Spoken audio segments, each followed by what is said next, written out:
Growing up in the early 2000s, Flash games were an important part of my childhood. I'm sure if you were a child or a teenager around that time, then they were for you too. Because for many of us, these were our gateway into gaming, whether it was playing them on a school computer when you were supposed to be working, or getting viruses on the home computer from clicking on free phone ads on sketchy Flash sites. We all have memories of those days.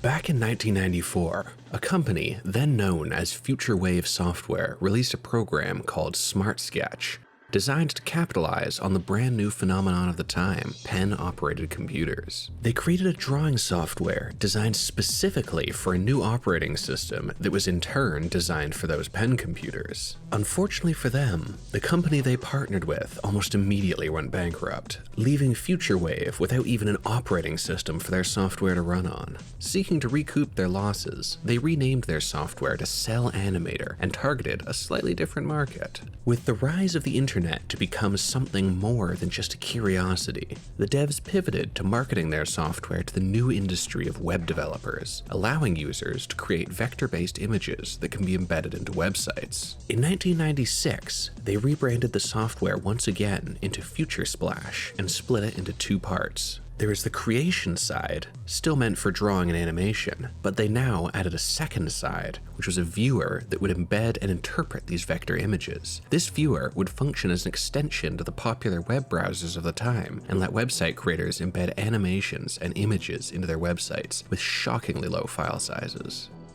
This was the key innovation, because at the time, almost all internet worked through the dial-up system with shockingly low data transfer rates. If you wanted a website that was more than just text, it required huge amounts of optimization if you wanted it to load in minutes rather than hours. The innovation brought by Future Splash was the viewer software, so that instead of rendering the images on the website host side and then streaming that data to users, their viewer extension allowed websites to simply embed instructions that would be reconstructed into an image on the user's computer instead, thus allowing for far more colorful, exciting web pages, while also having far faster load times than the previous options for this kind of design.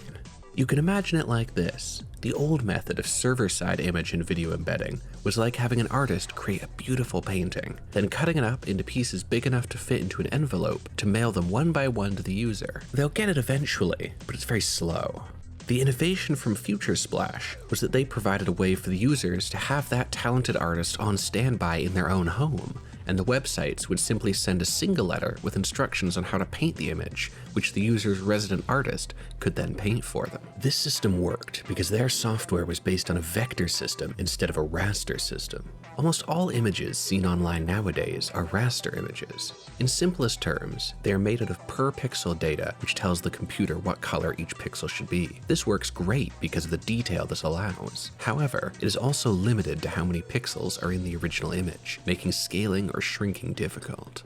Raster images also boast far larger file sizes due to all the data required for the computer to output a full image. In contrast, a vector image is instead a series of math equations that graph out the lines and areas of color in an image, leaving the computer to fill in the data based on this math. All that is a gross simplification of what's actually going on behind the scenes, but it gives you enough of an understanding as to why this method of delivering graphics was so revolutionary. And why was this so important?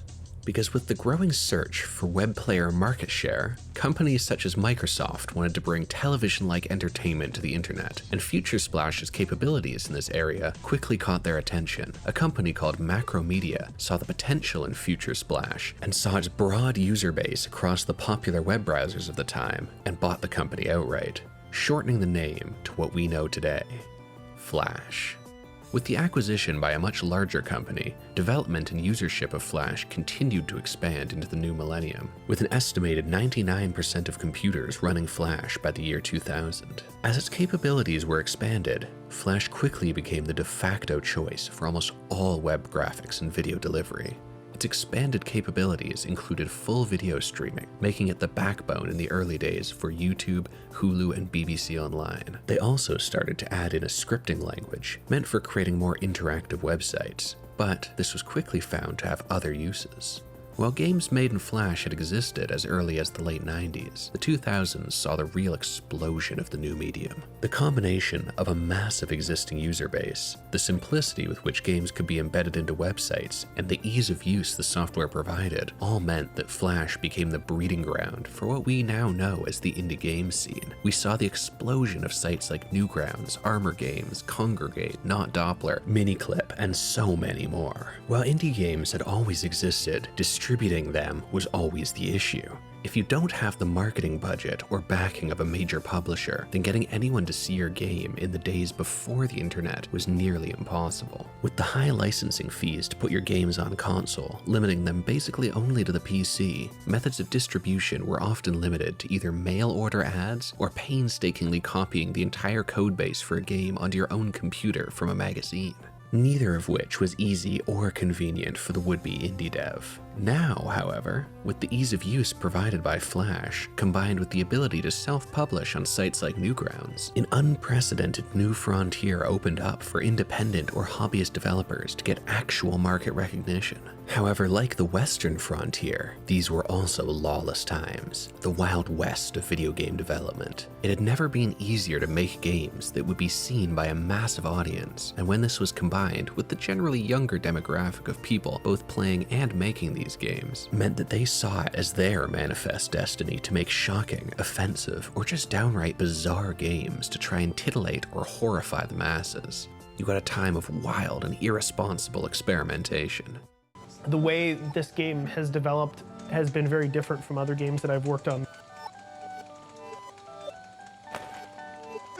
My whole life has been about trying to find where the boundaries are and see how far I can push them before I get in trouble. And that's what I'm doing now, and that's what's exciting to me. I just feel like if I'm not doing that, I'm bored. And if I'm bored, I'm not going to be creative. I make games that center around my life, things that I like, and the things that I think and say and do. I make games to express myself, I guess. It was a fascinating time because on the one hand, you got the thoughtful and artistic expressions of people who challenged what games could be, while on the other hand, you got shocking and intentionally offensive creations for no reason other than to amuse the teenage creators of such experiences. There was also an incredibly free feeling to it all, because most players, including myself, were so amused by the concept of simply playing a game for free in a web browser that could run on basically any computer that we were willing to try anything. And these games could be incredibly simple, often based off a single gimmick or mechanic, then exploring it for a 15 to 30 minute experience and leaving it there. Games were made in weeks or even days. However, this couldn't last. With the rise of new digital marketplaces such as Steam or the Xbox Live Arcade, you can now experience AAA quality without leaving your home, and this was the start of the decline of the Flash game. As more polished indies like Braid, Super Meat Boy, Cave Story, and Fez released, no longer was a single gimmick or shock value enough to get the attention of the average gamer.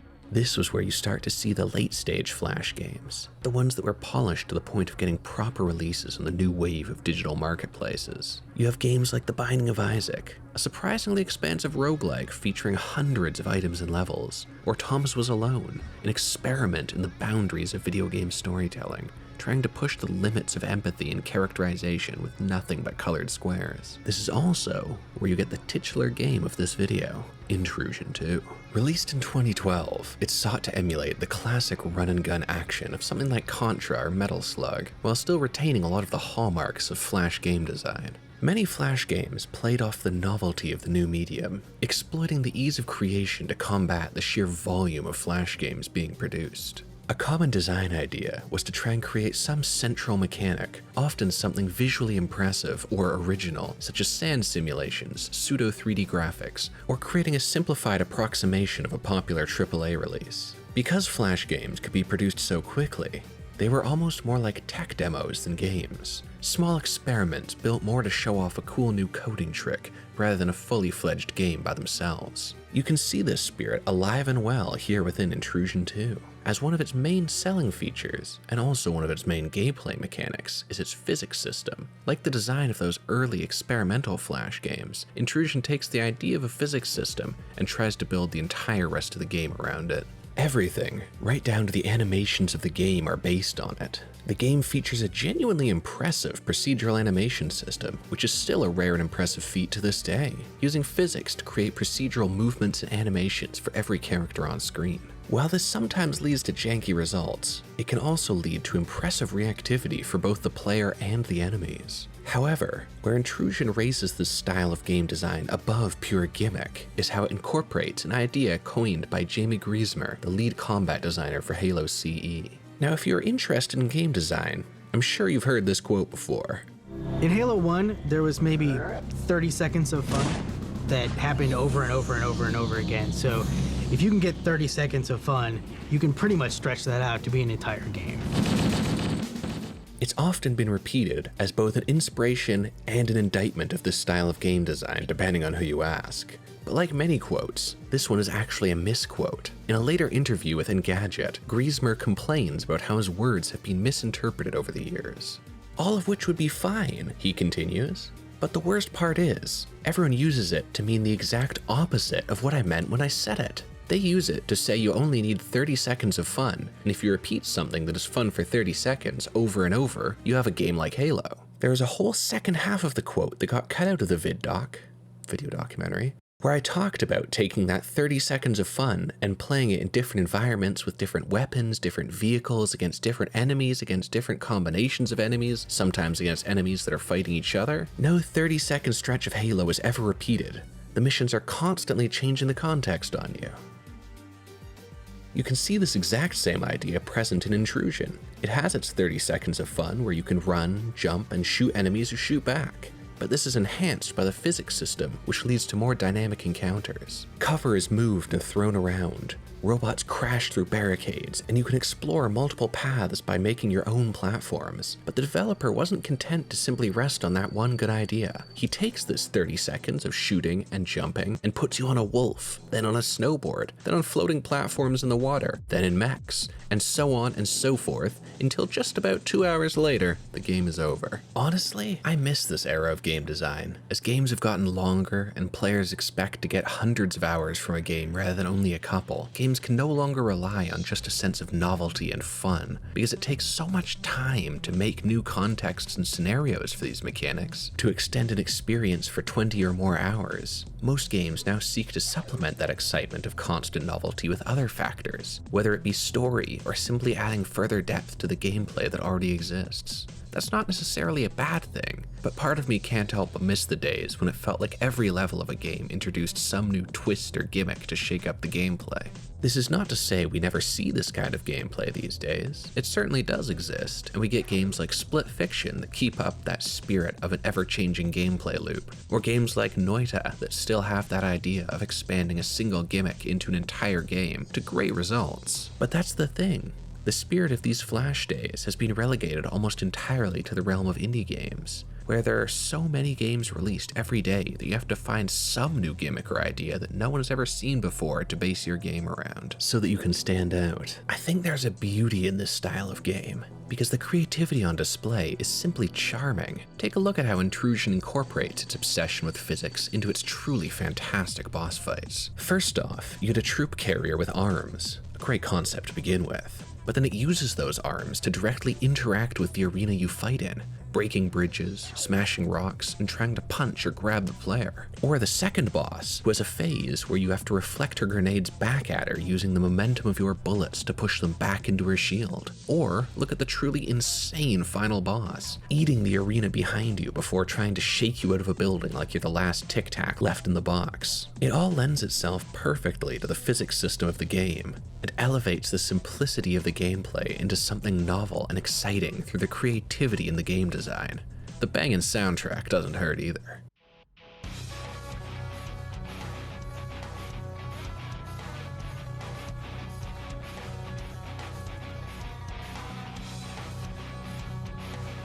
Alas, we're now living in an era that's seen a dramatic shift. As the hierarchy and division between indie and AAA games is stratified, and as budgets balloon and development cycles stretch into eternity, the fist is tightened. Gameplay has become more formulaic and more tightly controlled, often trying to sell you on the prestige of their story or world, rather than the uniqueness of their gameplay. This has created the niche where the beauty of the indie scene still lies. Free from the shareholders and profit margins of the AAA industry, provides a space for the weird, the experimental, the unfriendly, the boundary pushing, and the challenging to arise. And this is the true legacy of the Flash game. Look at the first games that really showed the world the potential of the indie scene. Super Meat Boy, which started as a Flash game and went on to prove the viability of digital distribution when it sold over 1 million copies on Xbox Live. The Binding of Isaac, helping to pave the way for the popularity of the indie roguelike. Also Flash. Cannibalt, now shown in the New York Museum of Modern Art. Flash. Happy Wheels, Flash, Alien Hominid, Flash, and the connections go even deeper, as the popularity and success of Flash as a platform led to a whole new wave of interest in easy game development tools. We got Game Maker, which led to Hotline Miami, Hyper Light Drifter, Nuclear Throne, and Undertale. We got RPG Maker, that gave us To the Moon, Omori, Fear and Hunger, and Hylics. The first place I ever heard about Unity was the Unity web player for early 3D browser games, and now look at where that engine has gone, powering a vast majority of the indie scene these days. While it's easy to look back at Flash games and laugh at their crassness, their simplicity, or the endearing edginess as you snowboard down a hill dual-wielding pistols while fighting snowboarding ninjas with rocket launchers, it was this era of gaming that led to the beauty and breadth of the current indie scene. While Flash died in 2020, killed by the ongoing security risks of a program that can remotely run code on your PC through the net and an indictment from Steve Jobs, its spirit lives on. So when you play the next indie game that sets the industry on fire, or enjoy the convenience of digital distribution as you buy the 200th game you'll never end up playing on a Steam sale, don't forget where it all started. Take a minute to appreciate the enduring legacy of the Flash game.